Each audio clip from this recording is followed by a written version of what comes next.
kids out of line. Let Philadelphia freedom ring and patriotic voices sing. Red, white, and blue, never give up. You represent America. Hoping and praying for a brighter day. I listen to my heart and I obey. How can I see it any other way? I'm looking at life with my own eyes.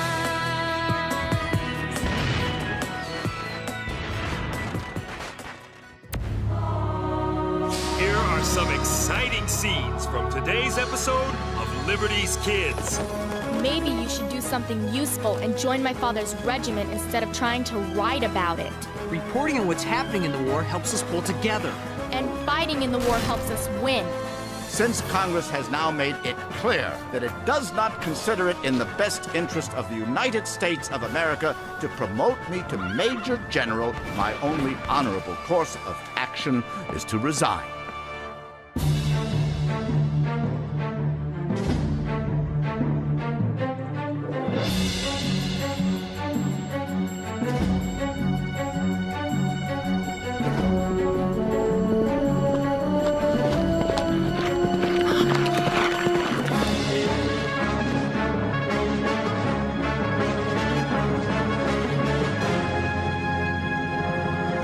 Caesar, how'd you like it if Moses forced you to write a story about some unsung hero of the revolution? What could be so great about this Luddington guy? I'm glad you agree with me. Come on!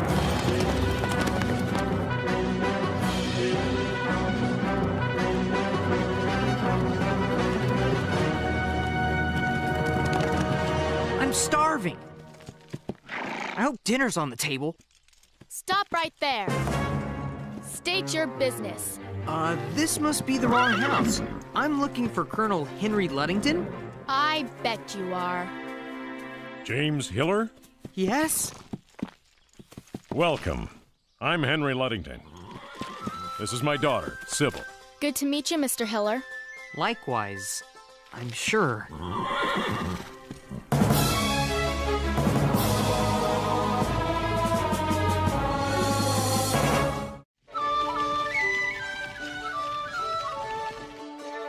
Pass the bread, please. I'm so hungry. This bread is delicious. Please pass the potatoes. James, I expected you'd be famished from your trip. I was. There'll be action for you to cover soon, James, now that spring is upon us. In the meantime, Father's militia protects patriots from Tories. The lobsterbacks hate him. Father's got a price on his head. And 300 English guineas. Dead or alive.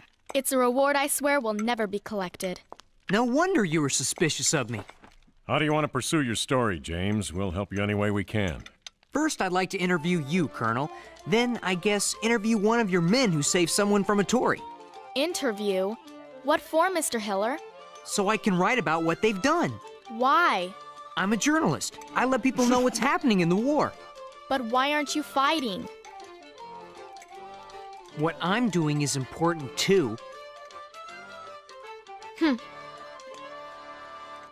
This being planting season, James, my militiamen have scattered to their homes. You'll take him to see Alexander Seiler tomorrow, Sybil. Yes, Father.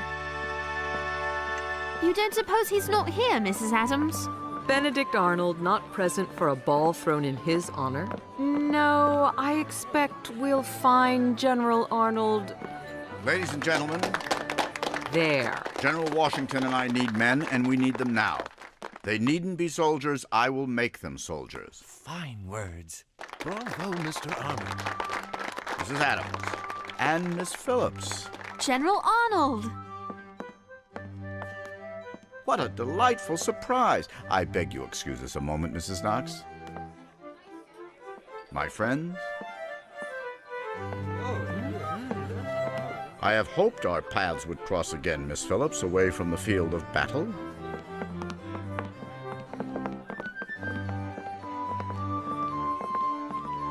I'm afraid Sarah's told me of the disrespect you received from our own soldiers at Fort Ticonderoga. We took the fort, ma'am. Nothing else mattered. Mrs. Knox, I've been looking all over for you. Where do you expect fortune to take you next, General? Philadelphia, perhaps. I too will be headed there soon. I have enemies there I must face. How far from the city are General Howe and his army? Not the British, Mrs. Adams. I'm speaking of Congress. Whatever do you mean, General? Congress has seen fit to promote 5 patently unqualified men above me in the military chain of command. Against the wishes of Washington himself, who has written them on my behalf. If they do not correct this grievous affront, I shall to Philadelphia. Because, ladies, my honor is at stake. And in matters of honor, I simply cannot compromise. Well said. A true gentleman. I am sure, General, that you will receive satisfaction.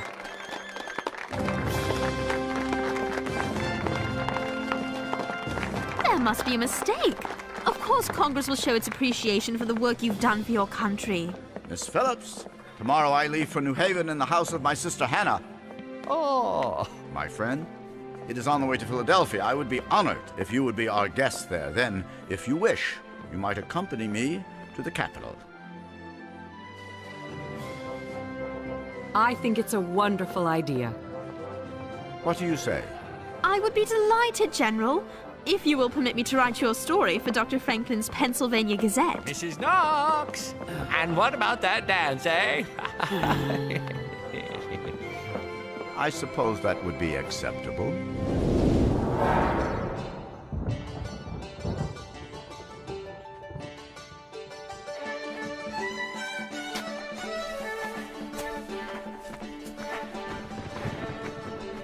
Watch me, Derek.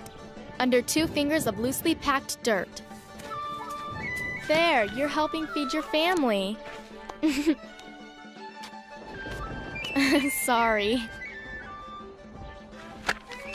What's wrong, Mr. Hiller? This is boring. There's no story here. Then maybe you should do something useful and join my father's regiment instead of trying to write about it. I don't need you to tell me how to be useful.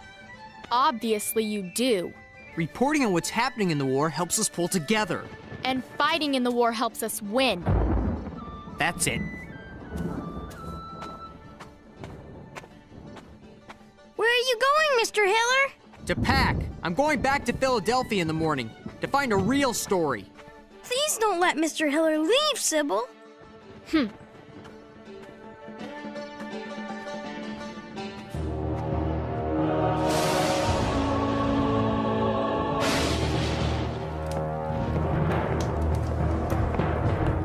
Since Congress has now made it clear that it does not consider it in the best interest of the United States of America to promote me to Major General, my only honorable course of action is to resign from the Continental Army.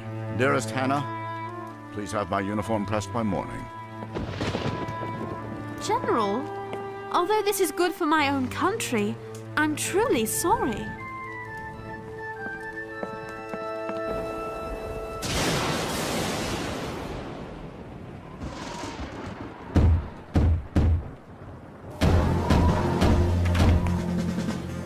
General Arnold? Yes? 1,500 redcoats are landed at Campo Point. A bunch of Tories are with them. General Worcester thinks they're heading for Danbury. Tell Worcester I am coming. General, may I come along to report on... Stay here.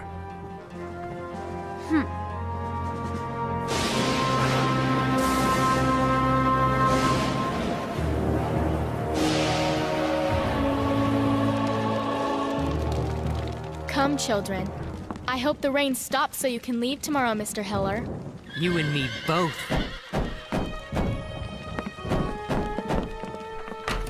Lobsterbacks, Colonel, running wild in Danbury. Come in and get dry.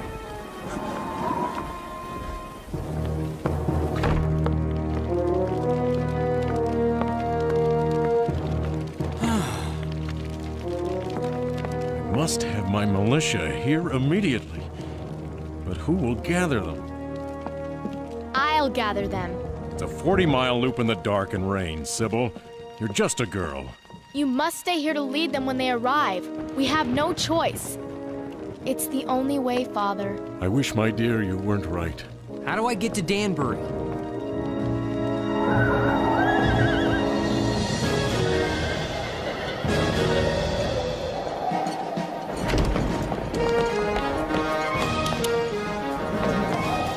must come right away, Sybil. Yes, Father. By dawn at the latest, if we're to get there in time. James? I have to see what's happening in Danbury. I'll see you there, Colonel, or I'll report back. Be careful, Sybil. I will, Father. You too, James.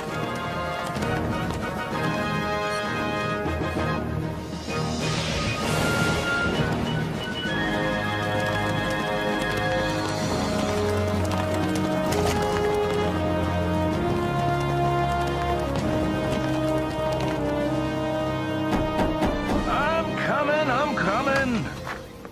Sybil, what are you doing out? No time, Edmund. Danbury's under attack. Ride east and tell Robert, Israel, and Paul to be at the Colonel's by dawn. Will do, Sybil. Yeah!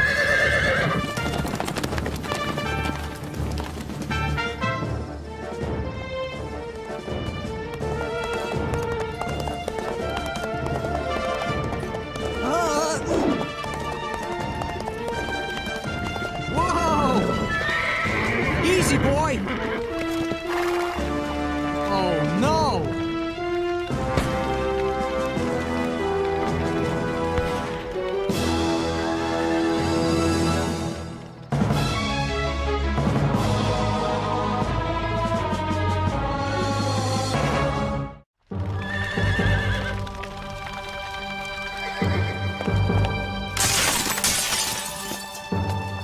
The town of Danbury is ablaze. No, truly, not the whole town. The Redcoats are sparing Tory homes. How do they recognize those homes? In the Bible, the story of Passover tells how the Israelites marked their doors so the Lord would know to spare their firstborn. The Tories of Danbury have painted stripes on their chimneys.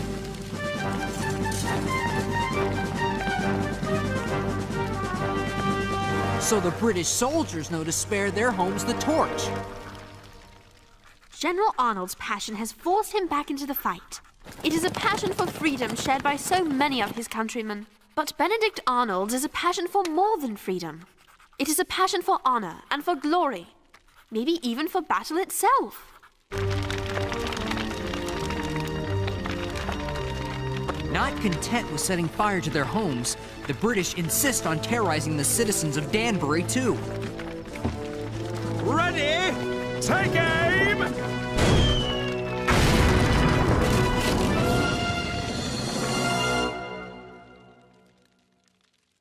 Arnold's is a passion that maybe even victory cannot satisfy. The British have decided not to carry American armaments away with them, but to destroy them.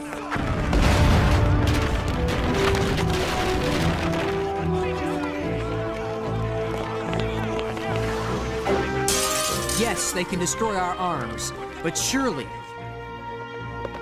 they will never destroy the spirit which I have witnessed in the likes of Colonel Luddington and his daughter.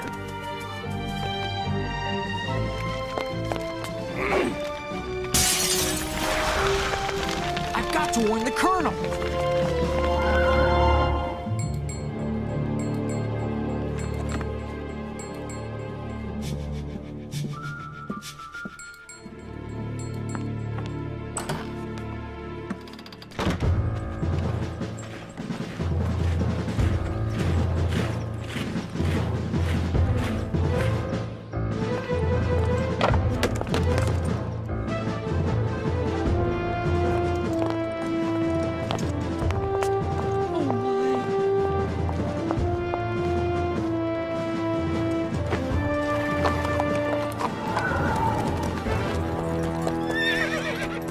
We ride to meet General Arnold and the Redcoats.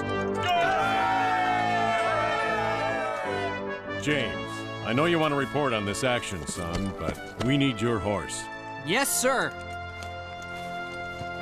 Come, friends. Let us repay the British for their wanton destruction of our neighbors' property, homes, and lives. We must meet Arnold before the lobsterbacks reach the coast.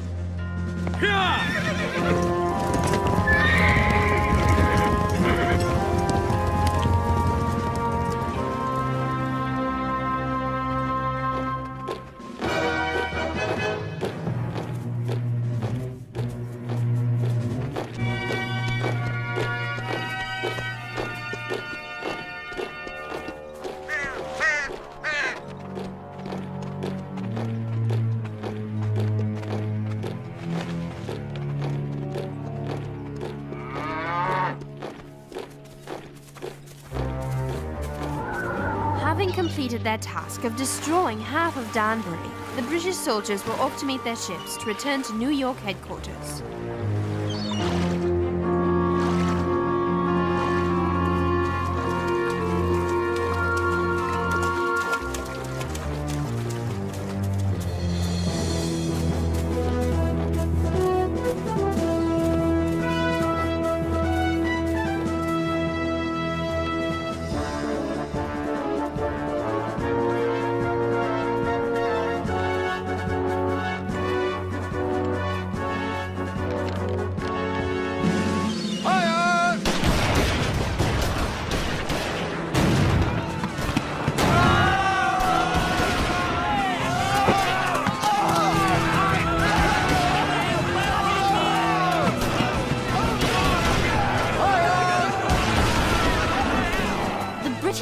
Take Danbury.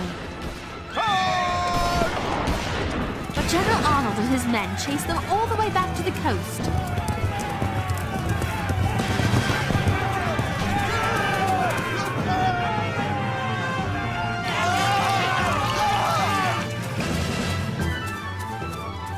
Only the arrival of the Royal Marines saved His Majesty's soldiers from complete destruction. General Arnold led his soldiers in the rout and nearly perished in the process. Let Congress dare deny the general his promotion now. Yet will I bring one plague more upon Pharaoh, and upon Egypt. Afterward he will let you go hence. Pardon me, James, but your dispatch from Danbury is stirring. Thank you, sir. I came to write a story about unsung heroes of the Revolution, and got more than I bargained for. I should say so. I feel quite as if I witnessed these awful events myself. I want my readers to be as angry as I was when I was in Danbury. Maybe it'll help them realize how important our fight for freedom really is. James, I expect it'll do just that.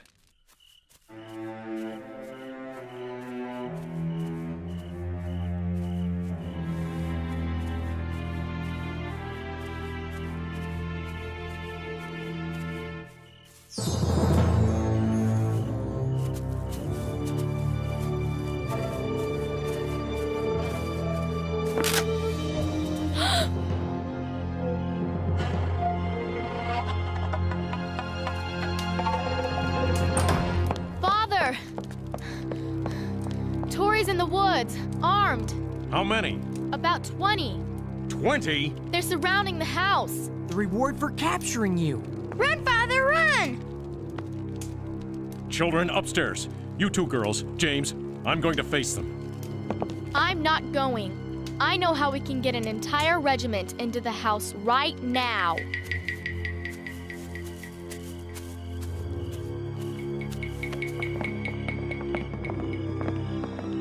What?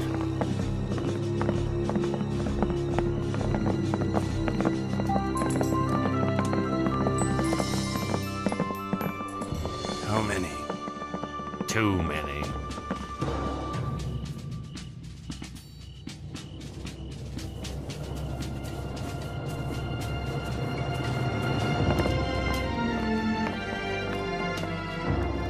I think I hear them leaving. Keep marching. We might have to do this all night, just to be sure. I said they'll never get you, Father. Miss Luddington? Yes, Mr. Hiller? You know that story I'm writing about unsung heroes of the Revolution? Yes, Mr. Hiller? With your permission, I would like to write it about you.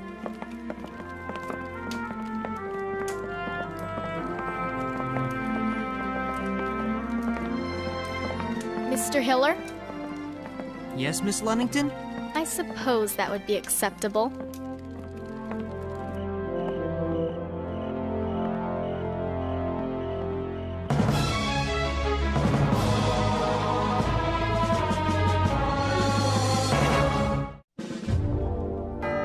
Although you, the Congress, have finally seen fit to promote me to the rank of Major General, you have failed to return to me the seniority my actions merit. Therefore, conscious of my own rectitude, I hereby resign from the Army of the United States of America. Please, sir. You're the finest field general we have. Should my country need me and were my proper rank restored, I would gladly lay down my life for my country. General, please accept my sincerest thanks for your companionship. I shall never forget our time together. Miss Phillips, your company has been one of my few joys these past months. I've come to think of you almost as a daughter. I do hope we will meet again.